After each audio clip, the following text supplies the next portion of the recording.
사사 삼갈이란 제목으로 말씀을 함께 나누고자 합니다.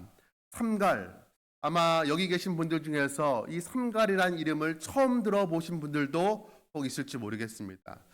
여러 번 성경을 읽어서 듣기는 들었는데 알고는 있었지만 또 그 이름이 잘 기억나지 않는 분들도 있을지도 모릅니다.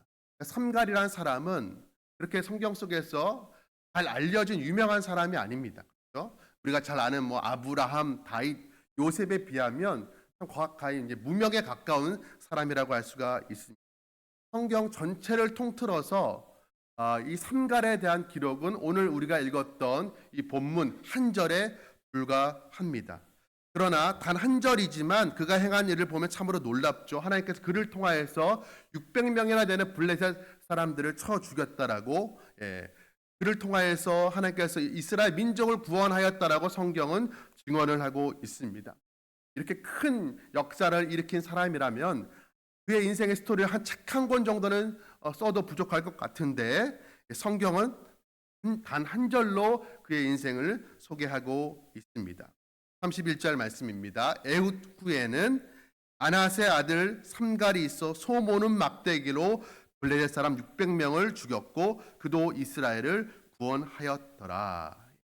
에훗 후에는, 에훗, 이스라엘의 사사의 이름이죠. 사사란 말은 소페팀이라는 말인데 뜻이 무엇이냐면 구원자, 재판관이라는 그런 의미를 가지고 있습니다. 사사기에는 모두 12명의 사사가 기록되어 있습니다. 대사사가 6명이 있고 소사사가 6명이 있습니다. 대사사는 이름이 좀 알려진 사람들, 운니엘, 에훗, 드보라, 기드온, 입다, 삼손과도 같은 우리가 한 번쯤은 그래도 들어본 사람들, 설교 가운데 들어본 사람들이 있습니다. 소사사는 이름부터가 낯선 사람들입니다. 삼갈, 돌가, 야일, 입산, 엘론, 압돈 같은 사람들입니다. 차이가 무엇이냐면 성경에서 대사사에 대한 기록은 조금 더 길게 기록되어 있고 소사사는 짧게 기록되어 있습니다. 이 사사들이 한 일이 무엇이냐면 하나님께서 이 사사들을 통하여서 이방 민족에 의해 외세에 의해 억압받던 이스라엘 백성들을 구원하신 일이었습니다. 이 이스라엘의 역사를, 사사기에 나타난 이스라엘 역사를 가만히 살펴보면 어떤 패턴이 있다는 것을 알게 됩니다. 어떤 사이클이 계속해서 반복되는 것을 보게 됩니다. 무엇이냐면 이스라엘 백성들이 하나님께 반역을 하게 됩니다. 그로 인하여 하나님의 진노를 사게 되고 하나님의 징계와 심판을 받게 됩니다. 그러면 이스라엘 백성들이 또다시 회개하게 됩니다. 회개하면 하나님께서 사사를 보내셔서 그들을 구원하시고 그 가운데 평안의 시대를 허락하여 주십니다. 그런데 얼마 지나지 않아서 그들이 다시 하나님께 반역하고 그래서 또 다시 징계와 심판을 받고 또 회개하면 하나님께서 사사를 보내셔서 또 구원하시고 이런 일들이 계속 반복되어지는 것이 이 사사기의 핵심이라고 볼 수가 있습니다. 오늘 이 에훗의 시대에 어떤 시대였냐면 당시에 모압 왕 에글론에 의해서 18년 동안 종살이를 했습니다. 그러다 그들이 회개를 하게 되니까 하나님께서 다시 한번 구원을 베풀어 줘서 80년의 세월 동안에 그들이 평강을 누리게 됩니다. 이 에훗 사사 그 이후에 나오는 사람이 누구냐면 드보라입니다. 여사사 드보라이죠. 그러니까 에훗과 이 드보라 사사 사이에 잠깐 한 줄로 등장하는 사람이 바로 이 삼갈입니다. 하나님께서 이스라엘 백성 가운데 평강을 허락해 주셨지만 다시 그들이 범죄하게 되어서 그들이 종살이하게 되었을 때 그들을 구원하고자 보낸 사람이 바로 오늘 본문에 등장하는 사사 삼갈인 것입니다. 한 줄로 표현되어 있는 그의 인생의 출신과 배경이 어떠했냐면 그는 아낫의 자손이라고 성경은 기록을 하고 있죠. 아낫, 사람 이름이 아닙니다. 아버지의 이름이 아니라 가나안 여신의 이름입니다. 가나안 여신의 자손이다. 무슨 말이냐면 가나안 여신을 섬겼던, 그러니까 우상을 섬겼던 아낫 사람들, 그러니까 아낫이 가나안 여신의 이름이기도 하지만 그 아낫을 섬기는 사람들도 아낫이라고 표현했습니다. 그러니까 이방 여신을 섬겼던 사람의 자손이란 뜻입니다. 이 무슨 말입니까? 삼갈은 지금 하나님의 택함 받은 아브라함의 혈통적 자손이 유대인이 아니었습니다. 그는 그 유대인들이 그렇게 천대하고 멸시했던 이방 사람이었다는 것입니다. 성경을 연구하는 사람들이 이 삼갈이 성경에 단 한 절밖에 등장을 하지 않으니까 성경에 관련되는 여러 가지 문서들을 연구했습니다. 연구하다 보니까 삼갈이라는 이름이 나오는 데를 찾게 되었습니다. 확인해 보니까 이 사람이 후리아 사람이라고 합니다. 후리아 사람. 당시 후리아 사람들은 태양신을 섬겼던 사람이라고도 기록을 하고 있습니다. 그러니까 태양신만 섬긴 게 아니고 이신 저신 섬겼던, 그러니까 유일신 하나님을 섬기는 것이 아니라 여러 신 다신을 섬겼던 그런 사람들, 그 민족을 뜻하는 것입니다. 그러니까 삼갈은 어디를 보더라도 이스라엘 백성들의 눈으로 보면 그냥 저 이방신을 섬기는 저 짐승만도 못한 그런 이방 사람들에 불과했습니다. 그런데 이런 삼갈에게 기적과도 같은 일이 일어나게 됐습니다. 그가 하나님을 만나게 된 것이죠. 오늘 본문에는 그가 하나님을 만났다고 기록되어 있지 않지만 여러분 우리가 추측컨대 하나님을 만나지 않은 사람이 어떻게 하나님께 쓰임받아서 이스라엘의 사사가 될 수가 있겠습니까? 그러니까 어느 순간에 성경에는 기록되어 있지 않지만 그가 기적적으로 하나님의 은혜를 경험해서 하나님을 만나게 되었습니다. 그리고 그의 인생이 변화되게 되었습니다. 변화된 그의 인생을 하나님께서 그를 들어 사용해서 이스라엘을 구원하는 그 이스라엘 민족의 사사로 세워주신 것이었습니다. 이 우상을 섬겼던 이방 사람이 이스라엘의 사사가 되는 것, 이스라엘의 구원자로 하나님께 쓰임받는 것, 오늘날 우리의 견해로 보면 그렇게 이건 이상한 일이 아닐 수도 있습니다. 그럴 수도 있지. 우리가 받아들이기 그렇게 어려운 문제는 되지 않습니다. 그러나 당시에 이방인들이 하나님께 쓰임 받는다라는 것은 그건 상상도 하지 못할 일인 것입니다. 오늘 아침에 교회로 오는데 교회 저 입구에서 개를 만났는데 강아지를 만났는데 그 강아지가 사람의 말을 하더라. 그거는 말이 되지 않는 얘기죠. 거의 그런 것과 비슷한 것입니다. 상상도 하지 못할 그런 것입니다. 유대 남자들은 하루에 3번씩 기도를 하게 되는데 아침에 일어나면 무슨 감사의 기도로 제목을 드렸냐면 여자로 태어나지 않고 남자로 태어난 것에 대한 감사의 기도를, 그리고 노예로 태어나지 않고 자유인으로 태어난 것에 감사를 드렸고, 마지막 3번째 감사의 제목이 무엇이었냐면 이방인으로 태어나지 않고 유대인으로 태어난 것에 대해 감사했던 그런 사람들이었습니다. 그러니까 오직 자기들만이, 유대인들만이 하나님께 택함받은 백성들, 그리고 다른 민족들은 하나님께 택함받지 못한 버림받은, 어떻게 보면 하나님을 알지 못하는, 대되지만도 못한 그런 짐승처럼 여겨졌던 사람들이 이방 사람들이었습니다. 그런데 그런 이방인이 그 시대에 그런 이방인을 하나님께 들어서 유대인을 구원할 때 하셨다라는 것은 이거는 상상도 하지 못할 일이 것입니다. 그런 일이 일어난 것이죠. 우리가 여기에서 아주 중요한 교훈을 하나 얻을 수가 있습니다. 무엇이냐면 하나님의 역사에 쓰임받지 못할 사람은 아무도 없다라는 것입니다. 하나님의 역사에 쓰임받지 못할 사람은 아무도 없습니다. 하나님이 쓰시겠다고 하면 비록 이방인이라 할지라도, 가나안 여신을 섬기는 사람의 자손이라 할지라도 하나님이 부르시고 하나님이 쓰시겠다고 하면 그의 과거가 전혀 문제가 되지 않는다라는 것입니다. 누구나 하나님께 쓰임받을 수가 있습니다. 구약을 보면 이와 같이 그 출신 배경을 뛰어넘어서 쓰임받았던 놀라운 하나님의 귀한 사람들이 있죠. 라합을 기억하십니까? 여러분, 라합이 어떤 사람이었습니까? 라합의 직업이 무엇이었죠? 창녀였습니다. 몸 파는 사람이었습니다. 여러분, 몸 파는, 거리에서 길거리에서 활락가에서 몸 파는 여인이 오늘 우리 가운데 예배드리러 나왔다 할 때 우리가 고운 시선으로 바라볼 수가 있을, 힘들 것입니다. 아, 그래, 저 사람도 예수 믿고 구원받은 변화될 수 있어라는 우리는 머리로 생각은 하지만 우리가 감정적으로 그 사람을 우리 형제 자매로 받아들이는 건 굉장히 어려운 일일 것입니다.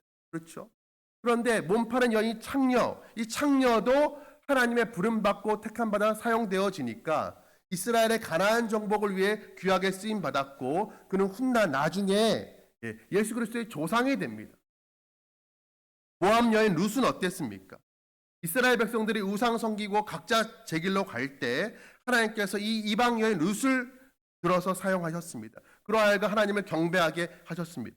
그리고 이 룻은 다윗의 할머니가 됩니다.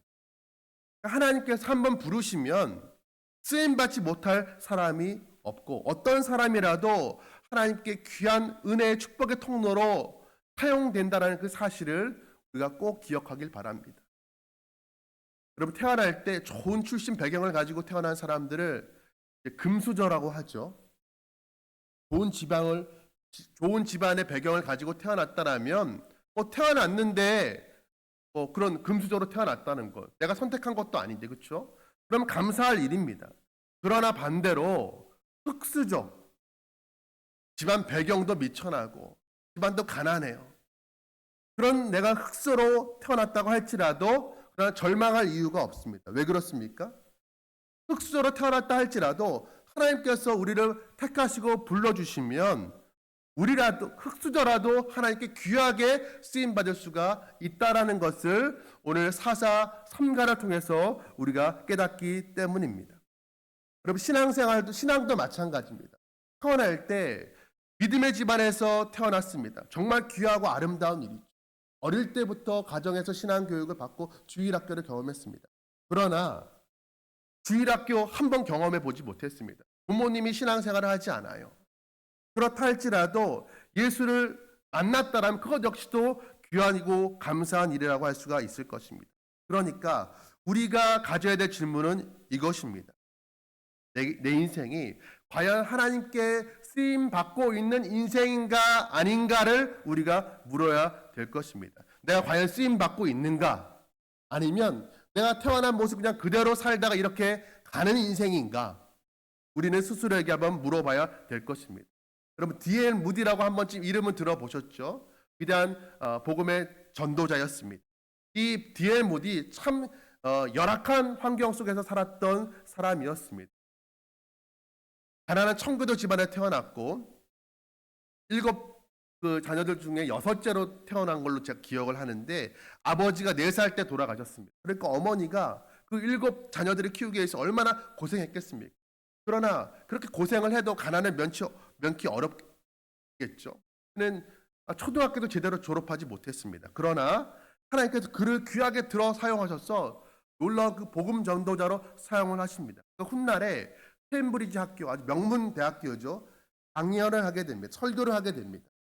그런데 이 사람이 학교도 제대로 나오지 못하고 가방끈이 짧으니까 그 명문 엘리트 대학생들 앞에 설교를 하는데 말을 조리 있게 하지도 못할 뿐더러 말할 때 문법도 틀리고 발음도 틀렸던 거예요. 설교가 끝났는데 한 학생이 찾아오게 그가 설교에 감명받아서 찾아온 것이 아니에요. 그러니까 쪽지를 내밀면서 이렇게 얘기합니다.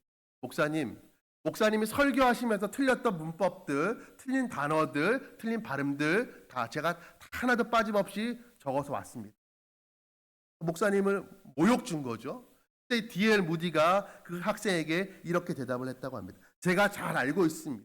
제가 그러나 제대로 되지 못한 이 문법과 이 발음을 가지고도 하나님의 영광을 구하는 삶을 살고 있는데 학생은 그 뛰어난 머리를 가지고 하나님의 영광을 위해 살아가고 있습니까? 라고 질문을 이 학생이 돌아갔고 다음날 D.L. 무디를 찾아와서 정중하게 사과를 했습니다. 그리고 이 한 번의 설교, 물론 이 학생은 이런 반응을 보였지만 이 한 번의 설교로 인해서 캠브리지 학교에 영적 대각성이 일어나게 됩니다. 그 중에 특별히 7명의 학생들이 그 설교의 은혜를 받고 중국 선교사로 나가게 됩니다. 그리고 그 7명 중에 한 명이 중국 내지 선교의 아버지라고 불려지는 허드슨 테일러가 되었습니다. 여러분, 이 D.L. 무디 정말 배우지 못한 사람, 정말 비천한 사람, 가정 환경 어려운 사람이었지만 그는 40년 동안에 그가 전도자로서 무려 100만 명이 넘는 사람들에게 복음을 전하고 예수 그리스도를 영접게 합니다. 매일 한 번 이상 반드시 복음을 전했고, 만약에 복음을 전하지 못한 날이 있다면 잠자리에 들지 않았던 그런 열정을 가졌던 사람이었습니다. 그러나 그가 정말로 내세울 것 없는 부족한 사람이었지만 하나님께서 그를 부르셨을 때 정말 미천한 그냥 이방 여신을 섬겼던 그 자손이었던 삼가를 하나님께서 들어서 사용하셨던 것처럼 하나님께서 디엘 무디를 사용하여 주셨던 것입니다. 여러분, 오늘 이 본문에 등장하는 사사 삼갈, 그 배경도 참 미천하지만 그가 한 일을 보면 정말 놀랍습니다. 어떤 일을 했습니까? 소모는 막대기로 블레셋 사람 600명을 죽였다라고 기록을 하고 있습니다. 소모는 막대기. 그의 직업이 무엇이었는지 우리가 추측할 수가 있죠. 아마도 목동이었을 것입니다. 아니면 농부였을지도 모릅니다. 그가 가지고 있던 그 막대기로, 소모는 막대기로 600명을 죽였다라고 합니다. 여러분, 블레셋 사람들이요, 그냥 막대기로 죽일 수 있는 그런 쉬운 사람들이 아닙니다. 블레셋 사람들은 철제 무기를 가졌던 사람들이에요. 그 당시에 블레셋이 세계를 제패할 때 그들은 철제 무기를 가졌던 사람들이었고, 그 철제 무기로 무장하고 날마다 훈련했던 그 사람들은 훈련된 군사들이었습니다.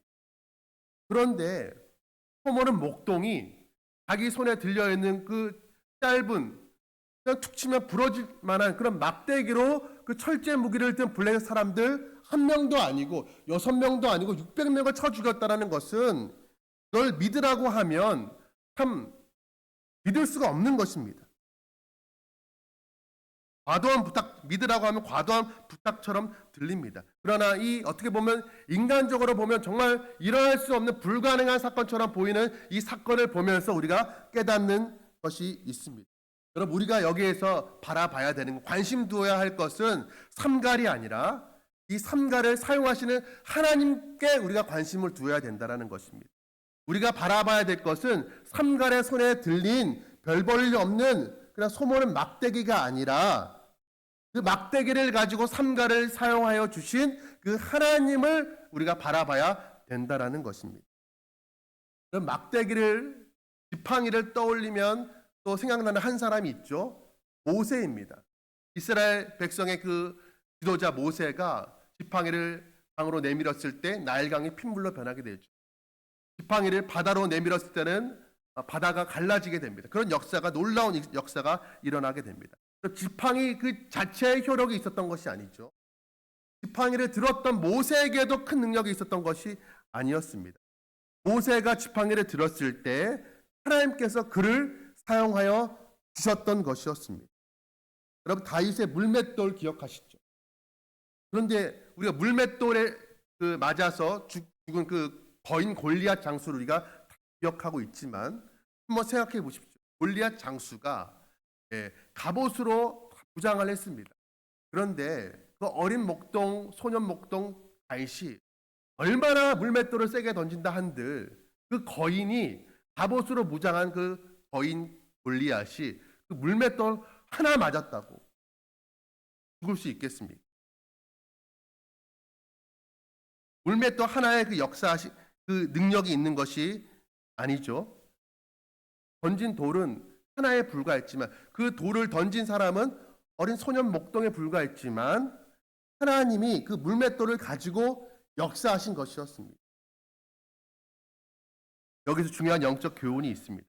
그럼 내가 누구인지는 그렇게 중요하지 않습니다. 내가 이방인이어도 창기와 같은 그런 라합의 삶이라도 내가 누구인지는, 내가 어떤 삶을 살았는지는 그렇게 중요하지가 않습니다. 우리가 지금 한 주간 어떤 삶으로 살아왔는지 그렇게 중요하지 않습니다. 어떤 의미로 드리는 말씀인지 아마 아실 것입니다. 그리고 지금 내 손에 무엇이 들려 있는지 그것도 그렇게 중요하지 않습니다. 그것보다 훨씬 더 중요한 것이 있습니다. 무엇이냐면 내가 지금 누구의 손에 붙들려 있는가, 그게 훨씬 더 중요한 것입니다. 여러분, 삼갈이 붙잡은 것은 막대기였지만 삼가를 붙드신 것은 하나님이셨습니다. 우리가 그것을 기억해야 됩니다. 삼가를 붙잡은 것은 막대기였지만 삼가를 붙드신 분은 하나님이셨습니다. 하나님의 손에 삼가를 인생에 들려졌을 때 그가 놀라운 이스라엘의 구원의 역사의 주인공으로 쓰임받을 수가 있었던 것이었습니다. 여러분, 우리 손에 들려있는 것이 무엇입니까? 보잘것없는 막대기 하나일 수도 있습니다.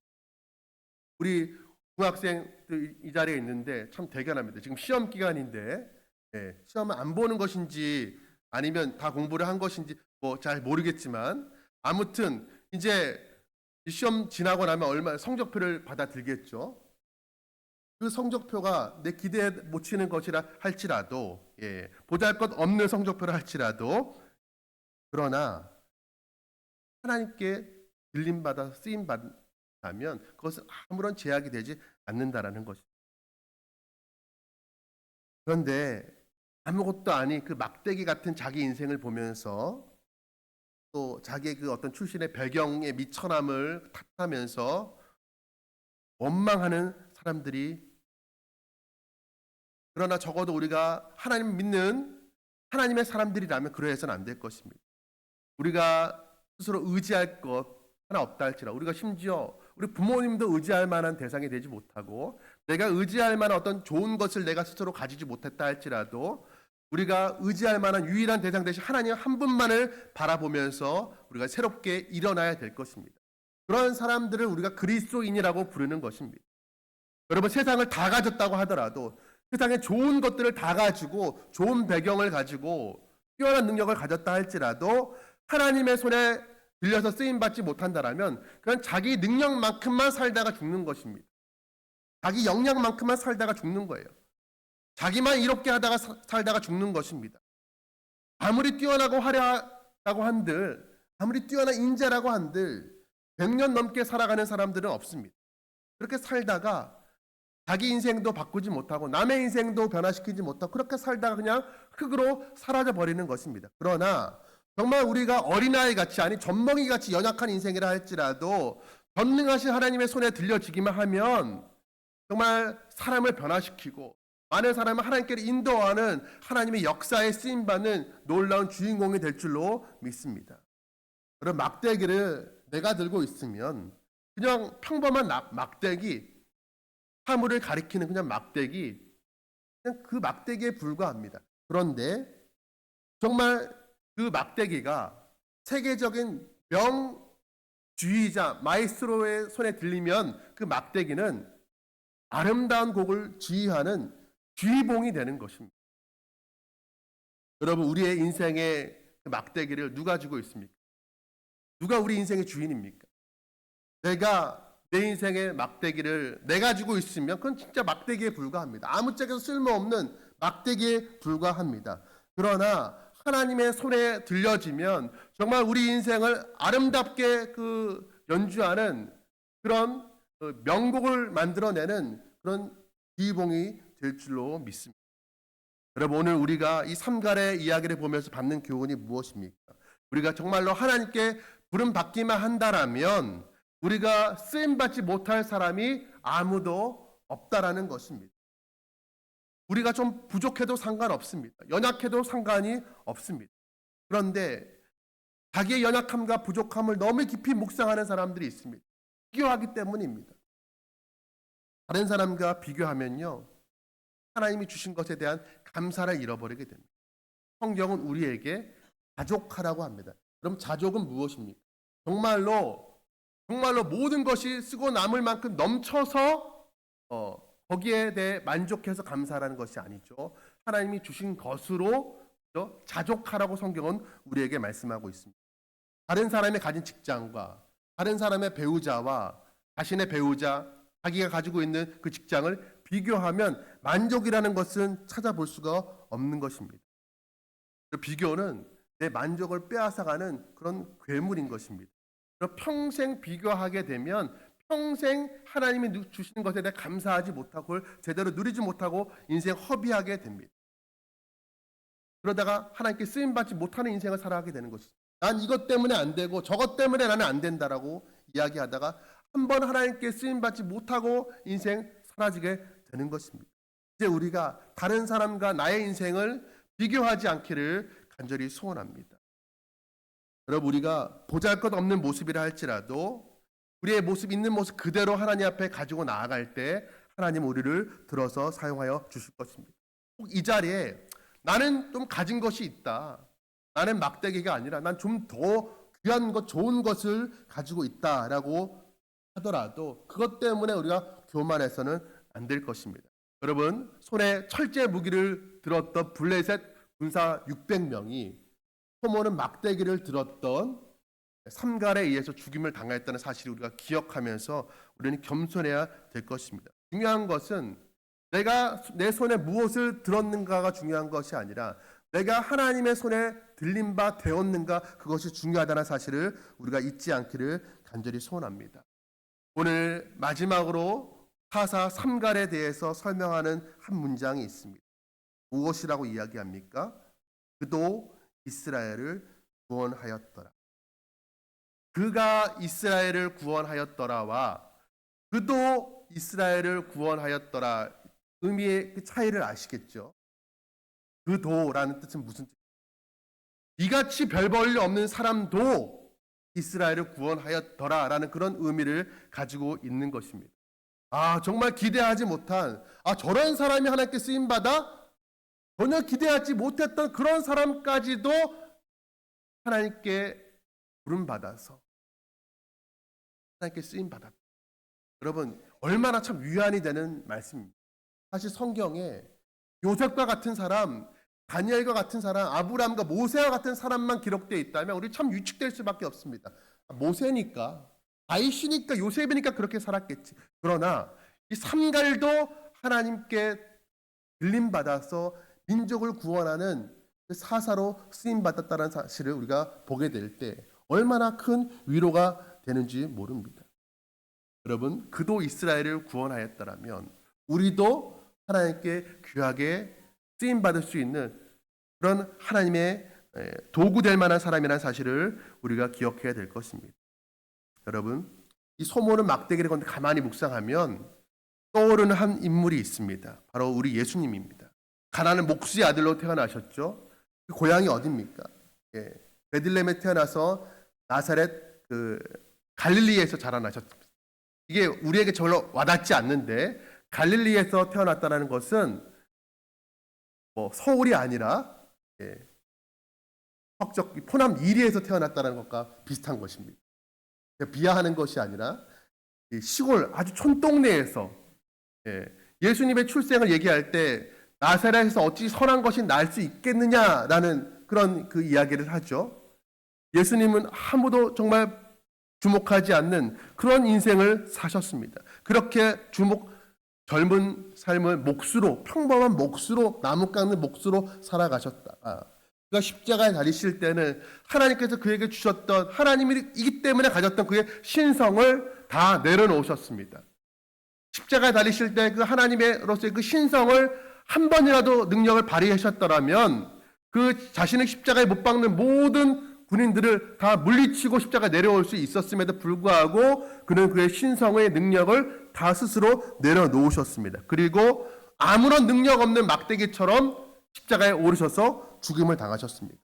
정말 네가 하나님의 아들이라면 십자가에 내려오라라고 조롱하는 사람들을 향하여서 기도했습니다. 하나님, 저들이 하는 짓을 저들이 알지 못합니다. 용서하여 달라라고 예수님은 기도하셨습니다. 정말 막대기 같은 무기력한 십자가에 오르셔서 죽임을 당하신 그 결과로 우리를 구원하셨고 오늘 이 주일 아침에 우리가 하나님 앞에 나와서 예배할 수 있게 된 것입니다. 여러분, 우리 중에 사사 이 삼갈과 같이 정말 별 볼 일 없는 그 배경과 별 볼 일 없는 자기 능력을 가지신 분들 계십니까? 아마 삼갈이 오늘 이 자리에서 우리를 본다라면 그것 때문에 혹여 마음 낙심하고 있는, 위축되어 있는 우리를 본다라면 이렇게 말할지도 모릅니다. 저를 보십시오. 저도 내세울 것 하나 없는 그런 사람이었습니다. 집안 배경 특별할 거 없는 사람이었습니다. 관심을 끌만한 거, 비교해서 뭔가 우위를 차지할 만한 거, 뛰어난 거 하나 없는 사람이었습니다. 그런데도 하나님께서 이런 저를 사용하여 주셨습니다. 저를 하나님의 사람으로 빚어 가셨고 민족의 사사로 저를 사용하여 주셨습니다. 라고 그렇게 우리에게 말할지도 모릅니다. 우리 사사 삼갈의 인생에서 그의 삶 자체에 그가 뭔가 뛰어난 능력을 가졌던 것은 아닌가, 정말 그가 이스라엘을 구원할 만한 어떤 큰 능력을 가졌던 것은 아닌가를, 그의 능력을 찾으려고 시도하는 사람들을 향해서 아마 사사 삼갈은 이렇게 말할 것입니다. 아무리 저의 삶 가운데서 저의 뛰어남을 찾아보려고 한들 찾을 수 없을 것입니다. 저의 능력으로 이스라엘을 구원한다는 것은 불가능입니다. 그러나 불가능을 가능케 하시는 분이 바로 나를 들어 사용하신 하나님이십니다. 라고 그는 고백할 것입니다. 여러분, 기드온과 같이 삼손과 같이 큰 대사사로 쓰임 받는다라면 그것도 감사할 일입니다. 그러나 사사 삼갈같이 한 줄로 평가되는 그런 소사사로 살아간다 하더라도 그도 역시 귀한 삶일 것입니다. 그도 이스라엘을 구원하였더라. 뛰어난 재능 없었지만, 아무것도 가진 것 없었지만 문제될 것이 없었습니다. 그가 손에 든 것은 정말 소모는 막대기에 불과했지만 그가 하나님의 손에 들려진 인생이기 때문에 그렇습니다. 여러분, 우리가 정말 하나님의 손에 들려진 그런 인생 살아가길 간절히 소원합니다. 하나님께 쓰임받는 인생 살아가기를 간절히 소원합니다. 여러분, 우리만 그렇게 살아갈 것이 아니라 이 자리에 있는 우리 청년들, 우리 어린 학생들, 우리 자녀들도 그렇게 살아가게끔 우리가 가르쳐 주어야 될 것입니다. 세상에서 쓰임받는 인생보다 정말 하나님께 들림받아서 쓰임받는 인생이야말로 가장 복된 삶이라는 사실을 우리가 가르쳐 줘야 될 것입니다. 우리 자녀들 때로 부족해 보이죠. 부족하다 할지라도 너무 그것 때문에 다그치지 않길 바랍니다. 우리가 자녀들 성적이 좋지 못해서 우리가 다그치고 야단칠 때 있지 않습니까? 우리가 예전에 받았던 성적표를 기억해야 됩니다. 우리 젊은 부모님이라면 수능 성적표를 우리 자녀들에게 보여주고, 그래도 야단칠 자신이 있으면 야단치셔야 됩니다. 여러분, 부족해도 쓰임 받을 수 있습니다. 한없이 저도 부족하지만 이 자리에 이렇게 서서 하나님의 말씀을 전하지 않습니까? 이런 말이 있습니다. 하나님의 나라에는 쓰레기통이 없다. 왜 그럴까요? 버릴 것이 없다라는 것입니다. 버릴 사람이, 버릴 인생이 없다라는 것입니다. 세상의 기준으로 보면 별 볼 일 없어, 꾸겨서 쓰레기통에 버려야 될 인생이지만 하나님 보시기에는, 하나님 나라에는 그 어떤 인생이라도 다 적재적소에 쓰임 받는다라는 것입니다. 여러분, 우리 단 한 번 인생 살아갑니다. 나만을 위해서 그냥 내가 주인 되어서 그냥 내 인생 나 혼자 쓰고 버리는 인생 되지 않기를 간절히 소원합니다. 하나님의 손에 들림 받아서 하나님이 기뻐하시는 일에 쓰임 받는 저와 여러분 되시기를 주님의 이름으로 축복합니다. 우리 시간 함께 찬양할 텐데